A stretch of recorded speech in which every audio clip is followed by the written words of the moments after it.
Pertempuran Eylau menjadi kegagalan pertama bagi Napoleon untuk meraih kemenangan dalam pertempuran. Pertempuran berdarah tersebut terjadi antara Kekaisaran Prancis pertama dan Kekaisaran Rusia di bawah Jenderal Benisen. Pertempuran tersebut berlangsung pada tanggal 7 hingga 8 Februari 1807. Selama ini Kekaisaran Prancis pertama tersebut selalu meraih kemenangan dalam setiap pertempuran.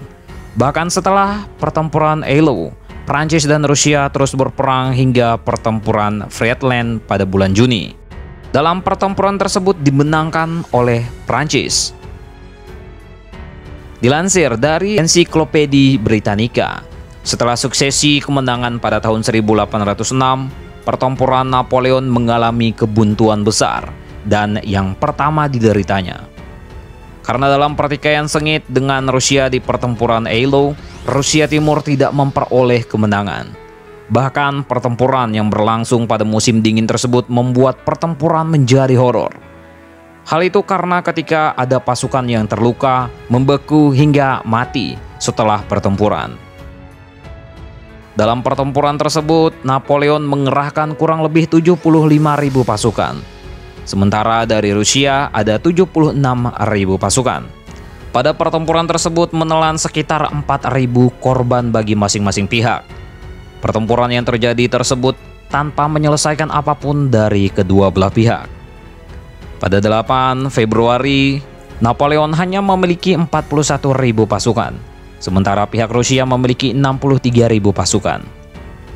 Napoleon mencoba menunda melakukan penyerangan ke basis Rusia sambil menunggu bala bantuan datang.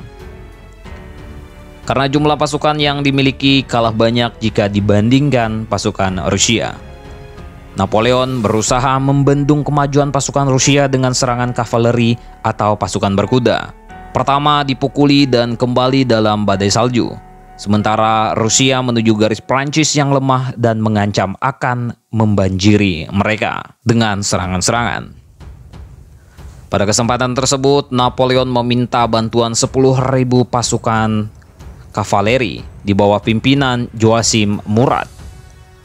Kedatangan pasukan tersebut untuk menyelamatkan pasukan Prancis yang mendapatkan tekanan dari pasukan Rusia. Serangan kavaleri tersebut merupakan serangan kavaleri terbesar dalam sejarah. Mereka mampu menghentikan serangan Rusia dan menembus pusat Rusia. Serangan tersebut memungkinkan Napoleon untuk memegang pusat dan mengatasi krisis. Pertempuran tersebut tetap berlanjut hingga gelap. Namun kebuntuan terjadi sampai pasukan kedua belah pihak kelelahan dan mengakhiri pertempuran pada pukul 22 malam. Tidak ada pemenang dalam pertempuran tersebut.